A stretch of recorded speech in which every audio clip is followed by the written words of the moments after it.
You're listening to Infinite TBR, the podcast where we try not to buy more books. I'm Smack. And I'm Gabby. Spoiler alert!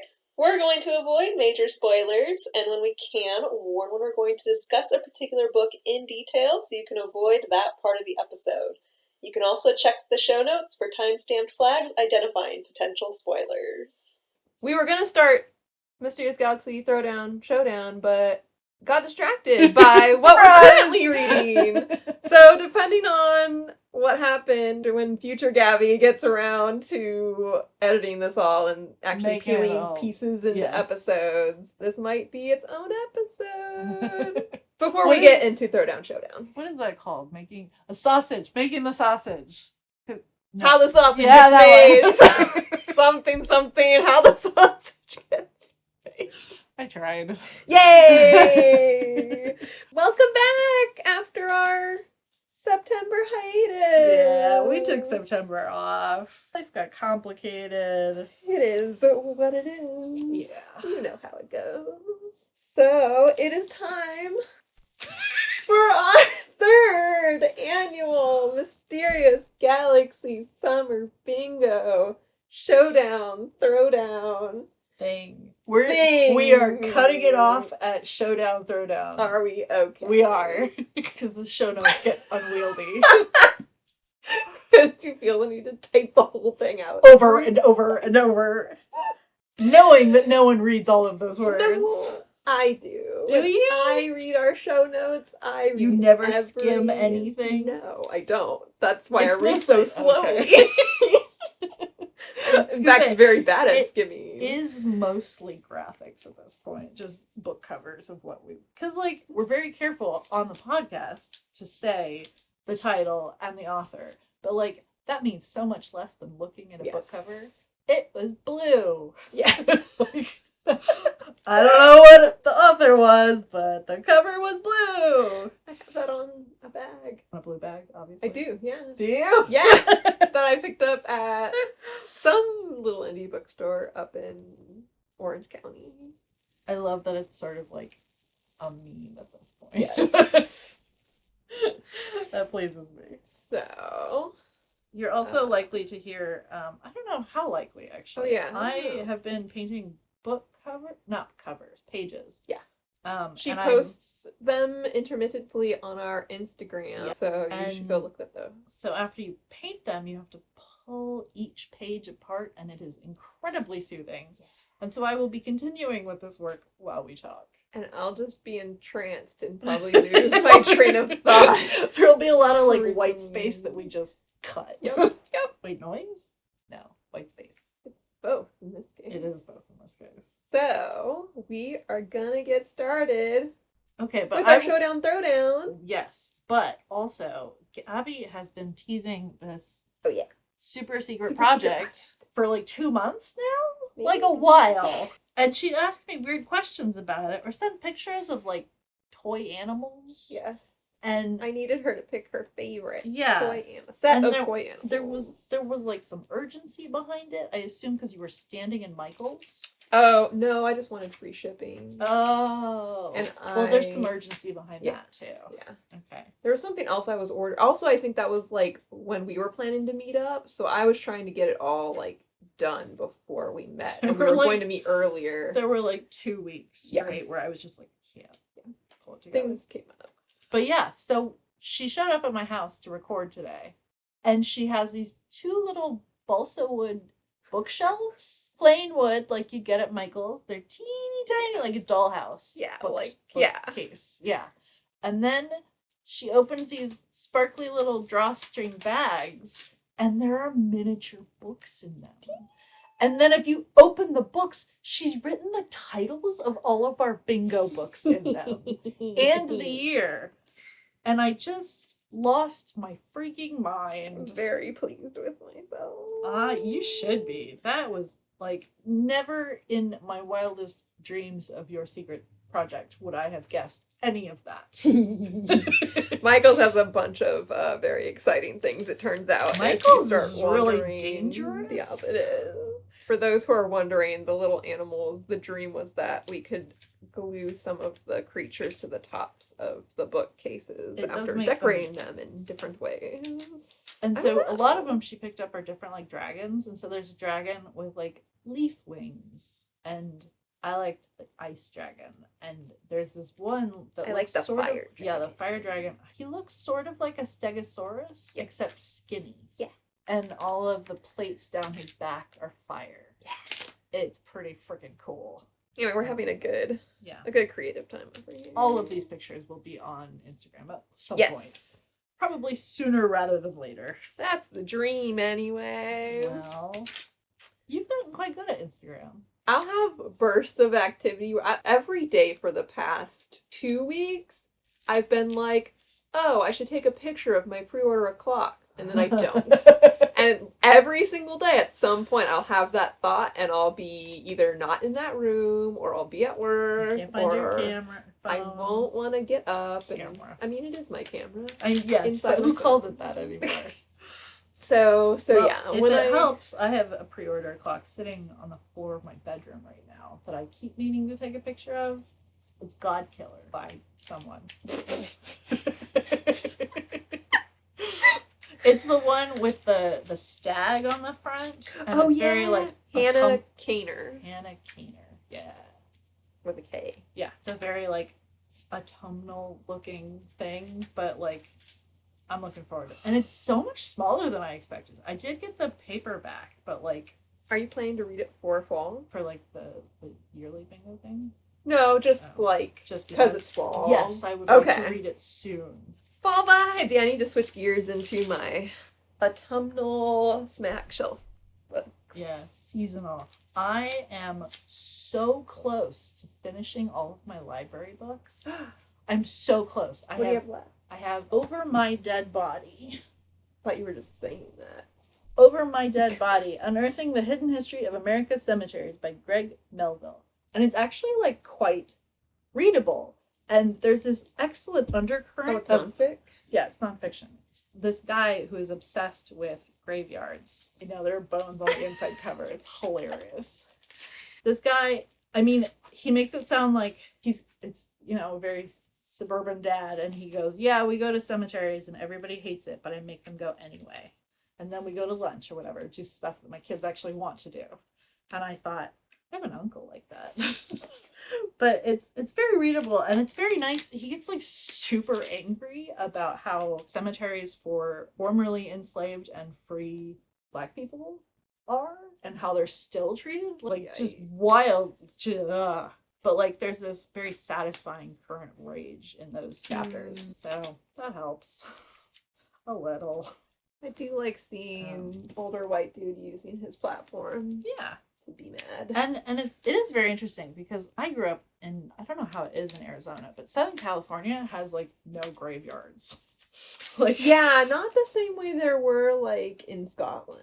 Right. And this guy's in New England. Or on and East so Coast, yeah. he goes up and down the East Coast and all these, the first graveyards in the country, the first graveyard that did this in the country, the first one that imitated this pastoral scene or whatever, and how like the early graveyards were influenced by the one in Paris where, I don't know, there's one famous one in Paris where like Oscar Wilde is buried and they had to put up like a piece of glass or plastic in front of his grave because people kept kissing it.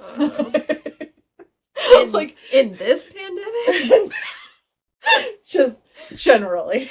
So, like, he talks about the crypts in France and stuff. And I do want to go explore crypts. They are super creepy. I've been to the ones in the Roman one and the Parisian one. And the Parisian one, I don't know if it was because I was just 18 or whatever, but I walked in there, got my ticket, was walking down. I was like, this isn't scary at all. I am totally not scared. It's just bones. And you get down there and it's dark. And sort of not damp, but like cold. And you look at these piles of bones, and they're not whole skeletons. They're just piles of specific bones, skulls, femurs, hand bones, I guess. And it's something about how they're all separated, and the sheer number of them is just very creepy. It's quite, and they don't have great lighting down there. Obviously, that's I'm aware that this is probably the neurodivergence in me talking, but boy, does separating bones into piles sound like a really satisfying activity. Okay, yeah, I can see that. That's all I can. Ooh, piles? And you gotta make them stay up, too. They have to be special piles. Placed just so. Constructed piles. Yeah. So, like, I would definitely go again, but, like, I would go again knowing that all the bravado just sort of evaporates when you're down there. Yay, let's go! Yeah. We'll organize bones. It'll be fun. I'm more likely to knock them apart. That would be terrible. We're like, you know, when stories have like the two guiding components and one is like life and chaos and the other is death and order. It's like, that's us. So I'm life in chaos, I think. Yes. In this Okay, specific I could live with that. Anyway. So if I don't have control over the chaos, it's just, it's chaos. That's the point. Right, but like, if somebody's in charge of chaos, I'm not in charge of it. I see. I am representative of it. That yes, makes more yeah. sense. Yes. I forgot where I was going. Okay, right. Anyway. Over my dead body. Oh, yeah. I could not walk my way back Nope. through that I was conversation. like, I don't know It's where we just got sitting how we in got front here of me. from That's the books. only reason we got back here.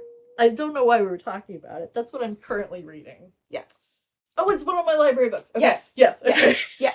We got there. Okay, so technically I have 3 library books still out, but one of them I've already read, and I ordered the 2 sequels. And they're in the mail, and I figured I'd hold on to the first one. It's Perdition by Aguirre. I think it's one of her earlier books. Possibly her second trilogy ever. You really enjoyed that one, right? I did. It's not like, it's 2013, which surprised me. 2013 stuff is usually a little dated. Mm-hmm. And it's a little dated, but the main character is just a giant badass, and the love interest is such a fucking sociopath that he's like not protective, but like he's got her back. He's a sociopath who has got her back. Gotcha. Which is like a fun niche to fill. Yeah. That's, I mean, I was telling you about this other story I'm writing where I was just like, everyone is a shark. Yes. And not a literal shark. Not a little. Gabby was really sad about that the first time I said it. But like dead-eyed killers, I just need some dead-eyed killers to root for. And so that's Perdition by Aguirre. And I think that it's just a trilogy, but I guess it's part of this other world where she writes other books in. It's science fiction too, which is really nice. Oh. It's on a prison ship in the middle of that's space. that one. Yes. Yeah. And I really like how throughout the whole first book, every now and then someone will be like, you know what? All this stuff, the walls that have been repurposed, the wires stripped for metal, someday someone is going to unscrew one part of a wall and it'll be space out there and we'll all be dead. Like, it's seeded through the whole first book, and I'm just like, this is going to be amazing. Oh no. Because once you're like, yeah, that would really suck. And twice you're like, that other character had that same thought. And the third time you're like, okay, I'm paying attention. It's not Chekhov's gun if they keep mentioning the gun. It's for later books. So that's one that I'm holding on to that I could return. I just haven't yet. Over My Dead Body. And then Anastasia Hastings. I think it's her debut novel. Nope. She has over a 30-year career, published more than 60 novels. That's different. This is not her debut. It's just the first time I've heard of her. And it's called Of Manners of Murder, a Dear Miss Hermione mystery. Oh, I've seen those on the shelf I know, at Mysterious Galaxy. Were you with me that day we saw them? Yes. Yes. Okay, And okay. the day I was with you and we saw it must have been the second time I'd seen it, because I went to go check it out from the library on my phone and I already had a hold on it. I love when I do that to myself. Yeah. So it's a historical mystery. I don't think there's any magic in it. Yes. So the main character's aunt runs off with her latest paramour, but her aunt is the one who does like the agony on columns, like the Oh, Dear like, Abby yeah, stuff. yeah. And so the main character, Miss Hermione, has to take over. And then there's a murder, or it wouldn't be called Of Manners and Murder. So you're jumping on the murder train. I am. You're on a murder train? I'm on the cozy mystery murder Oh, mystery right. train. Yes, I've been you are. reading Secrets and Scrabble series by Josh Lanyon. And they're just like, it's like Murder, She Wrote if it was gay and, you know, written in the 2010s slash 2020s.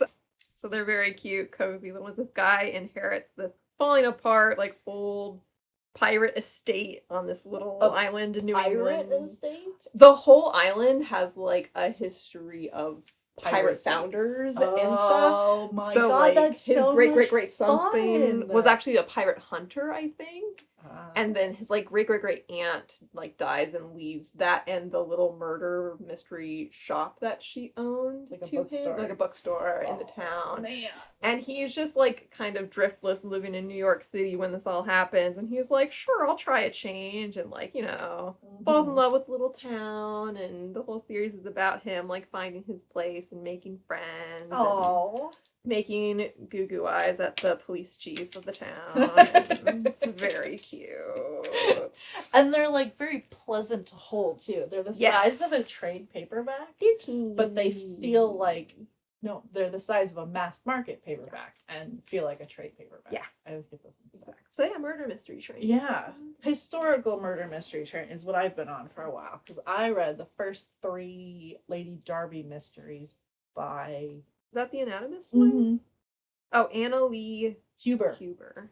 The Lady Darby Mysteries by Anna Lee Huber, and they start with The Anatomist's Wife. And they're historical mysteries, and the mysteries were I like the characters. Did you? Well, I did. Until I was never crazy about the love interest, but like in the 3rd one, I actually DNF'd 300 pages in with a 400-page book. I was like, just done. And part of it was like, I read it right before bed and I woke up and I was like, do I have to keep going? No, I do not. The love interest is, he's human and he has some traits that I wouldn't personally put up with. But like the 3rd book, so the main character, Kira Darby, had this really horrible husband who abused her and he was an anatomist. That's why the first one's called The Anatomist's Wife. And so he was creating a textbook, and it was supposed to be the first anatomy textbook in English, but he was a shit artist. And so he married this woman, and then it turns out just because she was an artist. And just because? Yeah, so like she's Wow. neurodivergent. And so she told her father, I don't care who I marry, you can pick as long as they let me continue to paint. And so this guy held it over her, like, if you don't paint for this textbook, then I will break your fingers and you'll never get to paint again. Yeah, like really horrible. Holy shit. Yeah. And then he dies. Good. Yeah, he just drops dead. And then it turns out that the textbook was almost done to the point where his assistant or like someone else in the field was planning to get it printed in his honor. And then they looked at it. And he was very well known for being a shit artist. And so they looked at it, realized his wife had been looking at dead bodies and blah, blah, blah, blah, blah. And it was right after Broken Hair got caught for, so in Edinburgh, the books take place in Scotland, but in Edinburgh, there was this, how do I explain this? In all of Britain for a while, there was no law against grave robbing. And there was no ethical way for medical colleges to get their hands on corpses. So a lot of grave robbing happened, and then there's this infamous duo, Burke and Hare, in Edinburgh, who were killing people and then selling their bodies to medical colleges, while these medical colleges knew something sketchy was happening, but just looked the other way, because how else are they going to get such good, fresh bodies? Wow. Yeah. Wow. So that's a historical thing. That's a thing that happened. And so in these books, Lady Darby is exposed as having been around bodies. She's a lady. She's a gentlewoman. You're not supposed to be around dead bodies, let alone be able to like create such good art of them. The nerve. Yeah, right. So it's right after Burke and Hare, and That's a body there's this joke. Sorry. No, I got you. I just kept moving. It wasn't really worth stopping. Okay. I'm sorry. That's okay. I'm very scattered, so if I don't keep going, Yes. it will just be gone. Derailed. So she almost ended up in front of like a judge. People were accusing her of also killing people. Okay. She was like, she had some weird nickname of like the surgeon's wife, or I don't know. Wow. Anyway, so she was basically like hounded out of London. Oh, that's why. Okay. And out of Edinburgh, and she ends up staying with her sister in the Highlands at her sister's like manor home. And then her sister has a party and somebody dies, and so now she has to use her skills as an anatomist. And like through the first half, the murder mystery of the first one was quite good, and then at a certain point everyone was very like bullheadedly being like, no, this is definitely what happened, whereas it was very obvious that wasn't what had happened. Okay. Like the narrative was so insistent on this one guy being the murderer when it was very clearly not him. Anyway, so the murder mysteries were lackluster.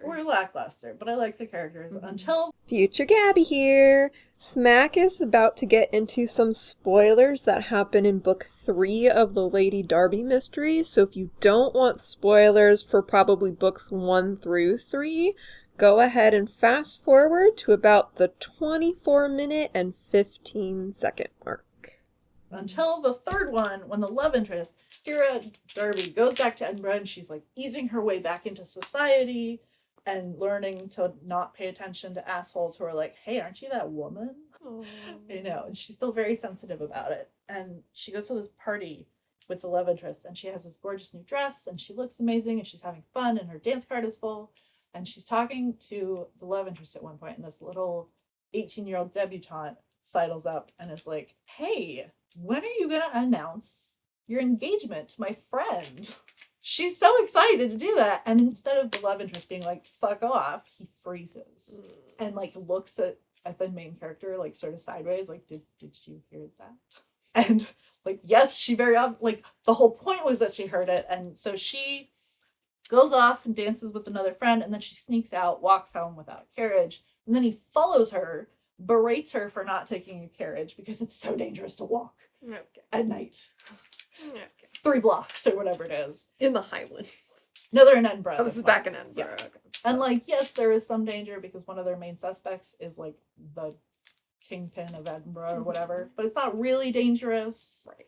And mostly he's just a giant ass about the whole thing. He says, like, how could you believe her over me? Even you though... didn't say anything, buddy. Yeah. There's nothing to believe. Like, he's just a giant asshole. Wow. And, like, they sort of hash it out, and he goes, okay, are we good? And she goes, I don't think I can live like this. And that was the truest thing I had ever heard her say. Good. And in response, the love interest is like, okay, I'm going to share one of my secrets with you. And they get in a carriage, and he won't tell her where they're going. That will make it better. Yeah. And they go... Let me take you to a secret location. Right? And she just goes with it. Anyway, so they end up at, like, the back door of this house he's renting in Edinburgh, and he says, come in the house. I want to show you something. And she goes, if anyone sees me get out of this carriage and walk into your house, I am ruined. And he goes, I know, but trust me.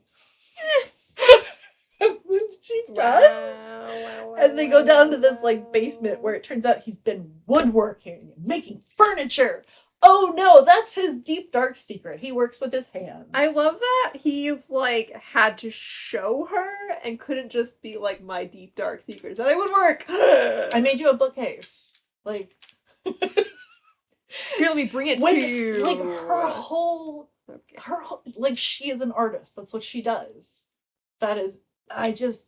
Okay, so I got to that point and I closed it, I went to bed, and I woke up and I thought, I'm good.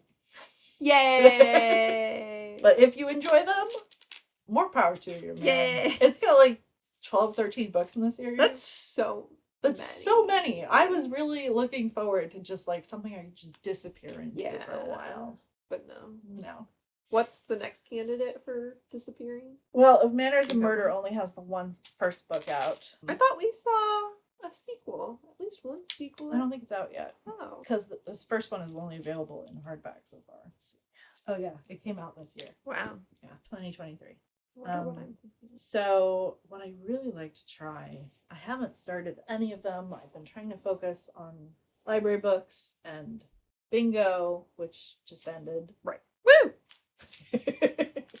But I have the first 5 books of the Lady Sherlock series. I really just want to just read them. The first one's called A Study in Scarlet Women. I know I've told you this about. I told you about sound this before. familiar. There's so Because many. I read the excerpt before you buy an ebook, and the beginning starts where I think the whole Sherry Thomas. Yeah. The whole premise is that Sherlock Holmes is made up by this woman named Charlotte Holmes. So I read like the first 10 pages a million years ago now, and it was told from her sister's point of view, I think. I'm probably botching this. Please forgive me, anyone who's read these. But it opens with Charlotte, quote unquote, ruining herself. She gets caught with some dumb guy in bed, and it turns out she did it on purpose with this poor hapless dummy, because like 5 years earlier she had gone to her father and been like, I don't want to get married, I want to be the headmistress of some school. And he says, that's very nice, I'm sure you'll change your mind. And she goes, but if I don't, I want you to put my dowry toward becoming a teacher. And he goes, sure. And then 5 years later, he's like, no, you're getting married. So she ruins herself so no one will marry her. Well done. No! So that is as far as I got in the first one. And I have never... I own a bunch of them. Every time a new one comes out, I buy it. Amazing. Thinking that like, one of these days, Is today the day? I'm getting close. I'm getting real close. That's what I really want to read next. Yay. So I might I have Godkiller on the floor of my bedroom. Well, autumn hasn't even technically started yet. That's true. So That's true. you have plenty of time. Did you get through this whole thing? I think so. I am so proud of you. You did great. In the zone. You were in the zone. And by this whole thing, I mean all the pages of this book that was written by my friend, who I'm not going to say by name because it's a surprise still. It's a surprise. So I'm going to touch that up. But other than that, it looks so good. Oh, I'm so pleased. Thank you. You're so helpful. Thanks for letting me help. Forgot where we were going with that. Mostly just curious what's been on your radar. Library books. Godkiller. A couple others that I have sitting on my floor that if I read them and put them on the shelf, I'll have a clean floor space. Whoa. I know. Because this getting really wild. This has up worked in here. so well on my desk. So I have some grand plans. We'll see. I've been reading those Secrets in Scrabble series. You're like up to number 6, right? Like a handful of them or something. Yeah, I think I just finished 5. Okay. And then I ordered 6 and 7. And then I thought the 8th one was out. Oh no! But it isn't yet. She writes fast. Yeah, hopefully it'll come come out soon. soon. But they're all pretty self-contained. Like the mystery always ends for the most part. And Episodic. And then the relationship is like a long-term developing thing. And they're adults about things, which is that's always so refreshing. nice. Yeah. That's just so They're very nice. much like 30-somethings who like know what they want in a relationship, and they're feeling each other out and trying to decide if it's gonna like be practical and work and so nice. yeah. And then I'm reading Seasparrow, which is the 5th Graceling book by Kristin Cashore with our number 1 fan, Laura. Because you guys have a high school book club, right? We do. We actually. Or is it just you two this time? It's just us two. It's kind of like winnowed. We had our high school book club with everybody. And then Danny got a new job and got really busy preparing for her wedding. And Future Gabby here again. Smack and I are about to mention 2 titles, but we forgot to mention the authors. The first is The Great Troll War, which is by Jasper Fforde, and then Smack mentions Jade City, which is the first in the Greenbone Saga by Fonda Lee. And those have both been talked about in previous episodes, but we wanted to make sure that those authors were mentioned here. And so the last book we all read together was The Great Troll War, but I don't know that was if we a all while finished ago. it. Yeah. I don't remember if we all finished it, but Laura and I definitely did. I'm pretty sure Megan may not have quite yet, but she was ready to. Megan reads fast, so she could burn through it whenever she needs. But we haven't had a chance to get together and talk about it, basically. Right. But at another point, because Danny doesn't show up as often, she's a little bit busier than the rest of us. The three of us started reading the Graceling series together, and then Megan got busy with life, and so she got stuck at the beginning of the fourth book, Winterkeep. Mm-hmm. But Laura and I finished it forever ago. Yeah. And now we're ready for Seasparrow! Yay! And it's kind of a problem because the chapter, it's one of those books. First of all, it's a huge book. Massive. I mean, you do have the hardcover, but also, yes. It's up there with, the Jade City trilogy. Yeah, it is. I think it's bigger than Jade City. I think it's bigger than Jade City. It is 624 pages. Holy cow! 624 pages. Multiply that by 250, please. This is, multiply it by? Yeah. This is how you know I'm a writer, in that I don't. 156,000 words! That's so many! And that's so many! For this one especially, each chapter is only a few pages. No way! So it's very bad because I get caught in that loop of one more chapter. I can read a few more pages. It's fine. Just a few more pages. So this is why you've been up till 4 or whatever. I haven't been that bad. But yes, I've been staying up very late this week reading. But I did make myself stop for a bit so that Laura can catch up. So I took a detour and read. So you do it for Laura, but not for your sleep. I have my priorities in order. She also scolded me this week. Did she? She was sleep is important. We just want the best for you. But books! Yeah, that's a valid counter argument. And then, so while I'm waiting for her, I took a detour and read The Infinity Particle by Wendy Xu because I went to Mysterious Galaxy and tripped and walked out with 3 different graphic novels. Tell me about that one. I don't think I've heard of it. That one, it must be pretty. It's was published at the end of August. I didn't realize it was that new. That's very. But it is about this girl who gets this once in a lifetime opportunity to go work in. She's a engineer of some sort, and she works on programming. And she works on AI. So this is set in the future. And she gets an opportunity to go to Mars and work for this groundbreaking AI scientist who has her lab set up on Mars. And that scientist has most AI in this world, almost all. They make cutesy animal-esque containers for the AI technology. So they're kind of friends. Yeah. So they she has this little animal companion. That was her. She got this it was almost like a Build-A-Bear that she got when she was little. Aww. And she took that's how she got into AI engineering, is she kept up this little creature as she grew up, and it grew with her because it's AI, actual AI, and was just her friend growing up, and it's just I her would buddy end up now. an AI researcher like that. It's like Neopets, but in person. It's real life Neopets. And this world-renowned scientist she goes to work for on Mars has an AI assistant who is in a human shell, so he's completely human-looking, and she interacts with him, and he's very used to his maker's attitude is very you are my creation, you were made to serve me, and she's very you're sentient and you get to have wants and needs too. It doesn't all, so there's that conflict, but underneath it all is this very interesting idea. There's clearly a motherhood issue here of what do you owe your parents as a child? and like this whole idea of like parents feeling entitled to like their kids doing what they want them to do. Oh my God. So there's like that layer. There's this whole like AI discussion of like what makes a person, and at what point are they person, and then this cute little like developing thing between her and the AI assistant, and it was very cute. Is it the first in like a series? No, it's just standalone. Yeah. Oh, that sounds delightful. Yeah.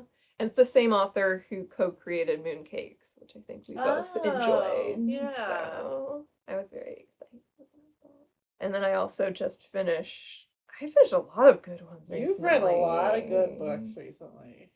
I think that's bingo. I'll leave that for bingo. Yeah, there are other ones sprinkled in there that I may not get to. I know that one we won't get to is A Broken Blade by Melissa Blair, which I'm only calling out because how much I didn't enjoy it. Oh, that's so sad. I know, that was we a were huge like disappointment. Out of the cover for months. Honestly, that was another one. Like, if my expectations hadn't been so high, like I still wouldn't have enjoyed it, but it wouldn't have been as disappointing. Right.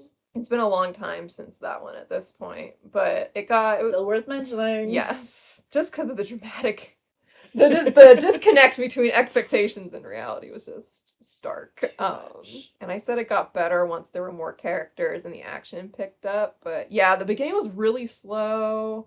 It was really hard for me to care about what was going on because everyone was, and there was a lot going on at the macro level that was really interesting. But like, everything going on in the immediate sphere of the main character was like really choppy and uneven in pacing, and that's just weird. was kind of, it's so unfortunate. Kind of weird. And the editing wasn't super well. Oh, editing like copy edits? I'm trying just to remember. Like developmental? I think it was there were some I remember there were some copy edits that I would get really stuck on. Like she used the wrong word. What? For a thing. Like a word that was like almost the word but wasn't. That's like deeply unfortunate. Not an actual example, but analogous to like used presumption instead of perception, like that kind of thing, where it was like almost the same word. You knew what word they meant to use, but I didn't. And no one caught it somehow and that happened often enough to be very distracting. So that was a shame. That's too bad. Also, that shouldn't happen with traditionally published books. I know. There are like multiple levels of someone's job. Yeah.